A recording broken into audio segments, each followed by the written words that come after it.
అందరికీ నమస్కారం.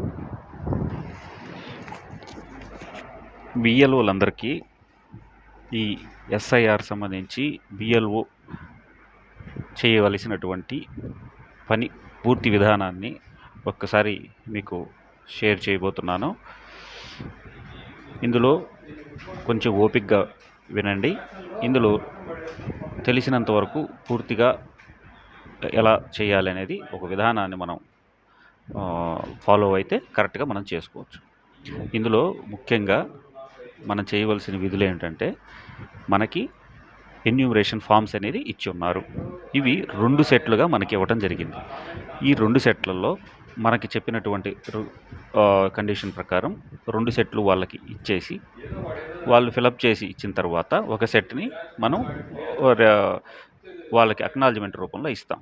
అయితే మనం ఏం చేస్తామంటే, దీన్ని 2 సెట్లు వాళ్ళకి ఇచ్చినప్పుడు అక్కడి నుంచి మనకి తిరిగి రాకపోతే ఆ బాధ్యత మన దగ్గరే ఉంటుంది కాబట్టి మనం ఏం చేస్తామంటే, ఒక సెట్ వాళ్ళకి ఇచ్చేసేయండి, రెండో సెట్ మన దగ్గరే ఉంచుకోండి.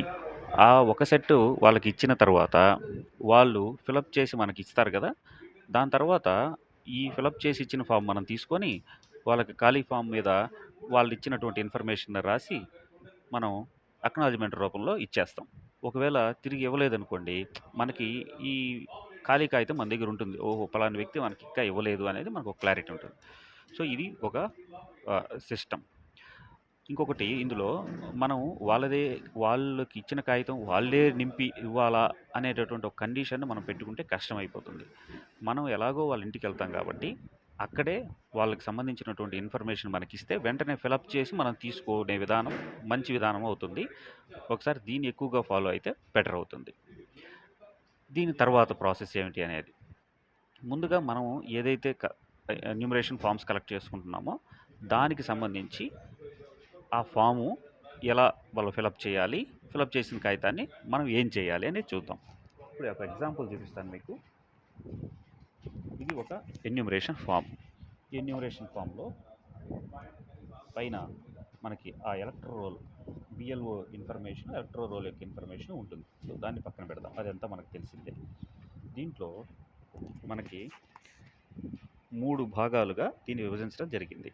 లెఫ్ట్ అంటే ఫస్ట్ పైన పార్ట్లో లెఫ్ట్, రైట్, కింద ఒక పార్ట్ ఇవ్వడం జరిగింది. ఈ లెఫ్ట్, రైట్లో ఇందులో మనకి ఆల్రెడీ మనం ప్రొజనీ చేస్తున్నాం కాబట్టి ఇన్ఫర్మేషన్ మనకు తెలుసు.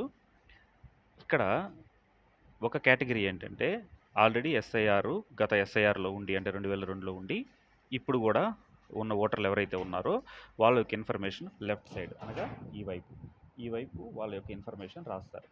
అంటే పైన ఆల్రెడీ అతని యొక్క ఇన్ఫర్మేషన్ ఉంటుంది. ప్రజెంట్ 2025కి సంబంధించినటువంటి ఏ సీరియల్లో ఉన్నాడు ఎక్కడనేది ఉంటుంది. కింద 2002లో అతను ఏ హెచ్ఎల్బిలో, అదే ఐ మీన్ ఏ పిఎస్లో ఉన్నాడు, ఏ సీరియల్లో ఉన్నాడు అనేటటువంటి క్లారిటీగా మనం వస్తుంది. ఆ ఇన్ఫర్మేషన్ మనం ఇక్కడ ఇచ్చేస్తాం. 2002లో ఉన్నాడు కాబట్టి ఇది ఒక కేటగిరీ. 2002లో ఉంటే ఇతని యొక్క ఇన్ఫర్మేషన్ ఇక్కడ రాస్తాం. ఇక్కడ ఏం రాయాల్సిన అవసరం ఉండదు. కిందకు వచ్చేసరికి అతని యొక్క మిగతా ఇన్ఫర్మేషను కంపల్సరీ ఏదైతే ఉన్నాయో అవి వరకు మనం రాసుకుంటాం. మరొకటి, ఆధార్ కంపల్సరీ అయితే కాదు, అయినప్పటికీ కూడా ఆధార్ నెంబర్ మీరు కలెక్ట్ చేసుకోండి. ఫ్యూచర్లో ఎప్పుడైనా ఆధార్ నెంబర్ లింక్ చేసుకోవాల్సి వస్తే ఈ ఫామ్ మనకు ఉపయోగపడుతుంది. రెండో కేసు ఏంటంటే, అతను 40 సంవత్సరాల కన్నా తక్కువ ఉండి గత ఎస్ఐఆర్లో లేని పర్సన్ అయితే లెఫ్ట్ సైడ్ మనం ఫిల్ చేయడానికి వీలు లేదు. ఎందుకంటే అతని యొక్క ఇన్ఫర్మేషన్ 2002లో ఎలక్టర్ రోల్లో లేదు కావున. అప్పుడు పైన అతనికి 2025కి సంబంధించిన ఇన్ఫర్మేషన్ ఉంటుంది. ఈ కుడివైపు అంటే రైట్ సైడు అతని గత ఎస్ఐఆర్ ముందు కాలంలో పేర్కొన్న బంధువు వివరాలు, అంటే ఈ గత ఎస్ఐఆర్లో వాళ్ళకి సంబంధించినటువంటి బంధువు ఎవరైతే ఎస్ఐఆర్ 2002లో ఉన్నాడో వాళ్ళ యొక్క ఇన్ఫర్మేషను ఆ నియోజకవర్గం సంఖ్య, భాగము, క్రమ సంఖ్య రాసుకుంటాం. అంటే ఇతన్ని మనం ఏం చేస్తున్నామంటే సెల్ఫ్ ప్రొజినీ కింద ఎవరైతే బంధువు ఉన్నాడో అతనికి మనం సెల్ఫ్ ప్రొజినీ కింద యాడ్ చేస్తాము. సో ఇక్కడ రాపిస్తాము అతని యొక్క వివరాలు. కిందకు వచ్చేసరికి కామనే, ప్రతి ఒక్కరి యొక్క ఇన్ఫర్మేషన్ ఈ విధంగా కామన్గా మనం తీసుకుంటాము. ఇది 2 కేసులు. 3వ కేసు ఏంటంటే, ఒక వ్యక్తికి సంబంధించినటువంటి ఇన్ఫర్మేషను 2025లో ఉన్నాడు, కానీ అతనికి 2002లో లేదు, అలాగే వాళ్ళ తల్లిదండ్రులు కూడా 2002లో లేదు.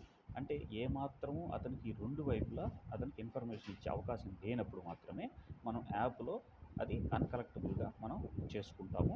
అది మళ్ళీ చెప్తాను. సో దీని తర్వాత ఖచ్చితంగా కింద ఓటర్ యొక్క సంతకం తీసుకోవాలి. ఎవరైతే ఓటర్ ఉన్నాడో అతను సెల్ఫ్ అటెస్టేషన్ చేయాలి, అతనే సంతకం పెట్టాలి. కింద బిఎల్ఓ దీన్ని వెరిఫై చేశాను అని చెప్పి బిఎల్ఓ సంతకం కూడా పెట్టాలి. సో ఇది ప్రాపర్గా ఖచ్చితంగా 2 సంతకాలు ఉండాలి. దీంతో పాటు మనం ఆ ఎలక్టోరల్ రోల్ ఎవరైతే ఉన్నాడో అతని దగ్గర ఒక పాస్పోర్ట్ సైజ్ ఫోటో మాత్రమే ప్రస్తుతం కలెక్ట్ చేసుకుంటాము. ఇది క్లారిటీ. దీని తర్వాత తీసుకున్న తర్వాత ఏం చేయాలి అనేది, ఇన్ బిట్వీన్ తీసుకున్న తర్వాత ఏం చేయాలి అనే బదులు మనం ఆల్రెడీ కొంత ప్రొజినీ మ్యాపింగ్ చేయడం జరిగింది. ఈ ప్రొజినీ మ్యాపింగు అండ్ మ్యాపింగు యొక్క వివరాలు మళ్ళీ ఇక్కడ రాయబోతున్నాం కాబట్టి ఆల్రెడీ మనం చేసినటువంటి వాటివి ఆన్లైన్లో మనకి ఈజీగా కనిపిస్తున్నాయి. సో ఇక్కడ చూడండి, eci.net.eci.gov.in దీంట్లో మనము ఈ లాగిన్లోకి ఎంటర్ అయ్యి ఇక్కడ కనుక లాగిన్ యూజింగ్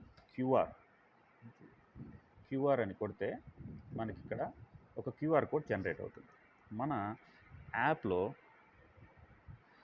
యాప్లో మనం ఓపెన్ చేశాక చివరిలో లాగిన్ విత్ ఈసీఐ వెబ్ అని ఉంటుంది.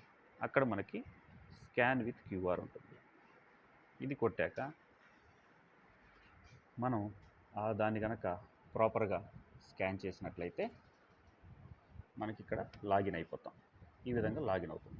సో మన పేరు మీద ఇక్కడ లాగిన్ అనేది వస్తుంది. ఇందులో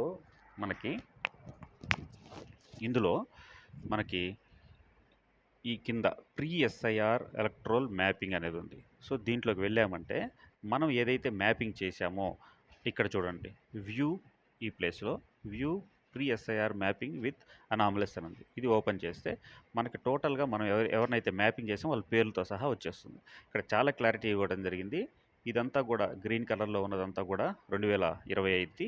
ఇక్కడ లాస్ట్ ఎస్ఐఆర్ లింకేజ్ అనేది ఇక్కడ ఉంది. తర్వాత అనామలస్లు కూడా ఇక్కడ కనిపిస్తున్నాయి. ఎందుకు అనామలస్ వచ్చింది అనేది కూడా క్లారిటీగా ఉందన్నమాట. సో దీన్ని చూసుకొని మీరు ఆల్రెడీ ఇచ్చినటువంటి ఫామ్లో వాళ్ళకి 2002 యొక్క సీరియల్ నెంబరు అవన్నీ ఎత్తుక్కొని అవసరం లేదు, ఎందుకంటే ఆల్రెడీ మనం మ్యాప్ చేసాం కాబట్టి ఇక్కడ చూసి అవి రాసేయచ్చు. సో ఇది ఒక మనకి ఫెసిలిటీ ఇవ్వడం జరిగింది. ఇప్పుడు నెక్స్ట్ పాయింట్, ఒక ఫామ్ కలెక్షన్ చేసుకున్న తర్వాత మనం చేయవలసిన పని ఏమిటి? యాప్లోకి వస్తే ఫామ్ కలెక్షన్ ముందు ఫామ్ ఇస్తాం కదా, ఫామ్ ఇచ్చినప్పుడు మనం ఒక పని చేయవలసి ఉంటుంది. ఇక్కడ స్పెషల్ ఇంటెన్సివ్ రీజన్లోకి వెళ్ళాలి. వెళ్ళిన తర్వాత ఇక్కడ లాంగ్వేజ్ సెలెక్ట్ చేసుకోవచ్చు, ఏదైనా కానీ మీకు సంబంధించి. చేసుకున్న తర్వాత ఇక్కడ మనకు కనిపించే ఆప్షన్స్ ఈఎఫ్ అంటే enumeration form, dashboard, enumeration form, distribution tracker, fill enumeration form, fill form for EPIC matched elector, ఇవన్నీ కూడా వస్తుంటాయి. దీంట్లో ఫస్ట్ మనం చేయాల్సింది ఎన్యూమరేషన్ ఫామ్స్ మనం ఇచ్చేసాం కదా, అవి ఇక్కడ మనం క్లిక్ చేయాల్సి వస్తుంది. ఇట్లా ఓపెన్ చేసామంటే ఎన్యూమరేషన్ డిస్ట్రిబ్యూషన్ ట్రాకర్లో ఇట్లా ఇవన్నీ కూడా కనిపిస్తాయి. ఎన్యూమరేటర్ ఇలా యొక్క ఎపిక్ నెంబర్లన్నీ కూడా కనిపిస్తాయి. ఎవరికైతే ఫామ్ ఇచ్చామో ఆ ఫామ్ని డైరెక్ట్గా స్కాన్ చేయొచ్చు. ఇక్కడ స్కాన్ క్యూఆర్ కోడ్తో స్కాన్ చేయొచ్చు. అదర్వైజ్ ఎపిక్ నెంబర్ ఉంటుంది కాబట్టి ఎపిక్ నెంబర్తో సెర్చ్ చేసి ఎన్యూమరేషన్ ఫామ్ డిస్ట్రిబ్యూటెడ్ అని క్లిక్ చేస్తాం. అక్కడ పక్కన ఎస్ అనేది ఉంది కదా, ఎస్ అని కొట్టాలి కంపల్సరీగా. కొడితేనే అది డిస్ట్రిబ్యూషన్ చేశామని ఎలక్షన్ కమిషన్కి అర్థమవుతుంది. అంటే మనకి ఇట్లా వస్తుంది. మీరు ఫిజికల్గా ఇచ్చినప్పుడు కూడా యాప్లో కొట్టకపోతే మీకు ఇంకా ఇవ్వలేదు అనేది వస్తూ ఉంటుంది అన్నమాట. సో కాబట్టి ఎన్నైతే ఇచ్చారో అది ఇమీడియట్గా ఫిల్ చేసినట్లు అంటే డిస్ట్రిబ్యూట్ చేసినట్లుగా కొట్టేయండి. రెండవది, ఇచ్చిన తర్వాత మనకి ఏదైతే ఫామ్ మనకి రిటర్న్ వస్తుందో ఆ ఫామ్ను మళ్ళీ ఎంటర్ చేయాలి. అలా ఎంటర్ చేసే వాటిలో రకరకాల సిచ్యువేషన్స్ మనం చూద్దాం. ఫిల్ ఎన్యూమరేషన్ ఫామ్ ఓపెన్ చేద్దాం. ఫిల్ ఎన్యూమరేషన్ ఫామ్ ఓపెన్ చేసినప్పుడు ఇక్కడ చూడండి, ఇక్కడ ఆల్రెడీ మనం ఏదైతే లింక్ చేశామో ఆ లింక్ చేసిన వాళ్ళవి ఆల్రెడీ వచ్చేస్తాయి, మనకి ప్రాబ్లం ఏం లేదు. లింక్ చేయకపోతే ఇఫ్ సపోజ్ ఇక్కడ చూడండి 3 రకాలు ఉన్నాయి. ఫిల్ ఫామ్ అని ఉంది, అంటే అతని ఫామ్ మనకు వెనక్కి వచ్చింది, ఇప్పుడు మనం ఫిల్ చేయబోతున్నాం. మార్క్ అన్కలెక్టబుల్, ఇది ఎప్పుడు వాడతామంటే మార్క్ అన్కలెక్టబుల్ అనేది ఒకవేళ మనకు ఫామ్ తిరిగి రాకపోతే, అంటే అతను డైడ్ అయినా లేదా పర్మనెంట్గా షిఫ్ట్ అయిపోయి ఉన్నా లేదంటే ఇంకేదైనా కేసులో నేను ఇవ్వను అని అన్నా అటువంటి కేసులో మాత్రమే మనం అన్కలెక్టబుల్గా పెడతాం. ఇది ఫిల్ ఫామ్. సో, అతని నుంచి ఫామ్ వచ్చింది కాబట్టి మనం ఫిల్ ఫామ్ తీసుకుంటాం. ఇక్కడ చూడండి ఫిల్ ఫామ్ చేసినప్పుడు అతని యొక్క ఇన్ఫర్మేషను 2 రకాలుగా ఉంటుంది. అతనికి డైరెక్ట్‌గా 2002 ఎస్ఐఆర్‌లో గనక ఓటు ఉంటే అతన్ని డైరెక్ట్‌గా మనం మ్యాప్ చేసుకుంటాం దాంతో పాటుగా. అతని 2002కి సంబంధించిన ఇన్ఫర్మేషన్ ఇచ్చి. అలా కానప్పుడు ఏం చేయాలో చూద్దాం. ఇప్పుడు చూడండి ఇక్కడ మనకి 60 ఇయర్స్ కనిపిస్తుంది. దీంట్లో సెర్చ్‌లోకి వెళ్ళి ఇతను మనం మ్యాప్ చేయలేదు. మ్యాప్ చేయలేదు కాబట్టి ఈ విధంగా కనిపిస్తుంది. ఇప్పుడు మ్యాప్ చేయాలంటే ఇతని యొక్క ఇన్ఫర్మేషన్ 2002లో ఉందా లేదా అని టెస్ట్ చేసుకుంటాం. ఈ సెర్చ్‌లోకి వెళ్ళి ఎలక్ట్రోర్ ఇన్ 2002లో కొట్టి అతని యొక్క ఎక్కడైతే ఉన్నాడో అతను ఫామ్ ఇచ్చున్నాడు కదా! రాసుంటాడుగా. అంటే అతను ఫామ్ రాసి ఇచ్చుంటాడుగా మనకి. పలాని సీరియల్‌లో పలానాలో ఉన్నాడు అని రాసి ఇచ్చుంటాడుగా. అందువల్ల అప్పుడు మనం ఏం చేస్తామంటే సెర్చ్‌లోకి వెళ్ళి ఎలక్ట్రోర్ ఇన్ 2002 దాంట్లోకి వెళ్ళి అతని యొక్క ఎస్ఐఆర్ యొక్క స్టేటు ఆంధ్రప్రదేశ్, అలాగే ఆంధ్రప్రదేశ్, అలాగే ఇక్కడ దానికి సంబంధించిన ఇన్ఫర్మేషన్ మొత్తం తీసుకుంటాం. ఏదైతే అది SIR district, assembly constituency, part, SIR serial number చేసిన తర్వాత సెర్చ్ డీటెయిల్ కొడితే అతని పేరు బయటకు వస్తుంది. ఏదైతే మనం మ్యాపింగ్ చేసామో సేమ్ ప్రాసెస్. ఇక్కడ ఆల్రెడీ అతను ఇన్ఫర్మేషన్ ఇచ్చాడు కాబట్టి. సో, ఆ విధంగా మనం అక్కడ మ్యాప్ చేసేస్తే మ్యాప్ చేసిన వెంటనే చివరిలో మనకి ఏమడుగుతుందంటే ఈ యొక్క ఎన్యూమరేషన్ ఫామ్ ఏదైతే ఉందో దాన్ని స్కాన్ చేయమని అడుగుతుంది. అంటే ఫోటో తీయమని అడుగుతుంది. సో, ఎన్యూమరేషన్ ఫామ్ ఫోటో తీస్తాం. అలాగే బ్యాక్ సైడ్ ఫోటో తీస్తాం. ప్లస్ అతని యొక్క కంపల్సరీగా ఫామ్ కలెక్ట్ చేసుకునేటప్పుడు పాస్‌పోర్ట్ సైజ్ ఫోటో మనం కలెక్ట్ చేసుకోవాలి. ప్రతి ఒక్కరు ఇవ్వాలి. పాస్‌పోర్ట్ సైజ్ ఫోటోను కూడా లేటెస్ట్ పాస్‌పోర్ట్ సైజ్ ఫోటోను కూడా ఫోటో తీసి మనం అప్లోడ్ చేస్తేనే ఆ ఎన్యూమరేటర్ ఆ ఎలక్టోరల్ మనకి కన్ఫర్మ్‌గా ఎలక్టోరల్‌గా ఇవ్వడం జరుగుతుంది. ఇది. ఆల్రెడీ మనం గనక మ్యాప్ గనక చేసి ఉంటే ఇక్కడ ఎగ్జాంపుల్ నాకు దొరకలేదు. మ్యాప్ గనక చేసి ఉంటే ఎలా వస్తుంది అనేది ఇప్పుడు చూడండి. ఇది ఉంది చూడండి. ఇది ఆల్రెడీ మనం మ్యాప్ చేసాం. ఓపెన్ చేయంగానే నీకక్కడ సుబ్బరాయుడు తలపనేని సుబ్బరాయుడు అని వచ్చింది. ఇక్కడ చూడండి సుబ్బరాయుడు తలపనేని వచ్చింది. ఆల్రెడీ మనం అప్డేట్ చేసేసాం ఇది. సో, ఇతన్ని మనం ఏం చేసేది లేదు. సో, ఇక్కడ వెరిఫై అండ్ కంటిన్యూ అని కొడతాం. Do you want to enter the details of the relative of the elector. అతని యొక్క ప్రొజిని ఎవరినైనా యాడ్ చేయాలన్నా వాళ్ళ పిల్లలు ఎవరన్నా ఉంటే అతను కూడా యాడ్ చేస్తాం. అంటే ఎస్ కొట్టినప్పుడు ఇక్కడ ప్రొజిని వాళ్ళకి సంతానం ఎవరైనా సరే ఎస్ఐఆర్ 2025, 26 మనకు వర్తించదు. ఎస్ఐఆర్ 2002, 2003లో కనుక ఉంటే వాళ్ళ యొక్క డీటెయిల్స్ తీసుకుంటాం. లేదనుకోండి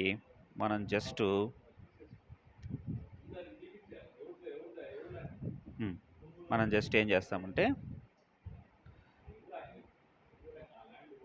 వెరిఫై అండ్ కంటిన్యూ కొట్టి నో అని కొడతాం.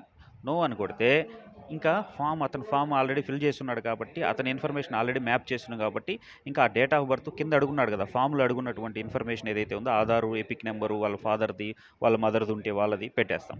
చివరిలో అప్లోడ్ పేజ్ 1 అన్నాడు ఎన్యూమరేషన్ ఫామ్కి సంబంధించి, అప్లోడ్ పేజ్ 2 అన్నాడు ఎన్యూమరేషన్ ఫామ్కి సంబంధించి. అవి స్కాన్ చేసి పెట్టేస్తాం ఫోటో తీసి. అలాగే అప్లోడ్ న్యూ ఫోటో ఆఫ్ ఎలక్టోర్, ఇక్కడ అప్లోడ్కి ఇది అప్లోడ్ చేస్తాం. నెక్స్ట్ సబ్మిట్ కొడతాం. అది అయిపోతుంది.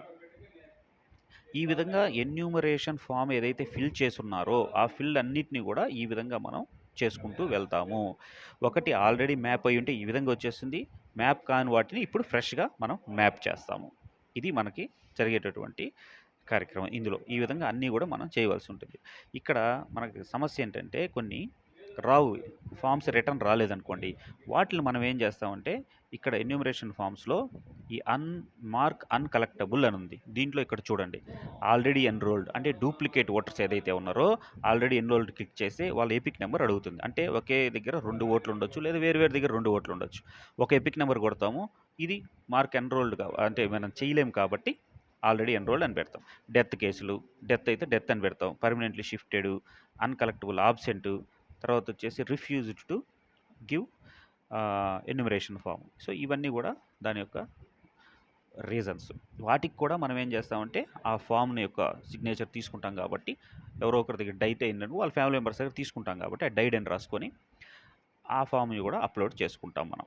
సో, ఇంకేదైనా డాక్యుమెంట్స్ డైడ్ అయిందనుకోండి వాళ్ళ యొక్క డైడ్కి సంబంధించి ఏదైనా డెత్ సర్టిఫికేట్ ఉంటే అవి కూడా ఫామ్ ఇక్కడ అప్లోడ్ చేసి సబ్మిట్ కొడతాం. సో, ఇది ఇక్కడ వరకు మనకి ఫామ్స్ తీసుకున్నటువంటి ఫామ్స్ అప్లోడ్ చేయటం అన్నమాట. Fill forms for EPIC matched elector. ఇక్కడ ఆల్రెడీ ఎపిక్ మ్యాచ్డ్ ఎలక్ట్రోర్ దగ్గర ఉంది చూడండి. అంటే ఎపిక్ ఆల్రెడీ మ్యాచ్ అయింది.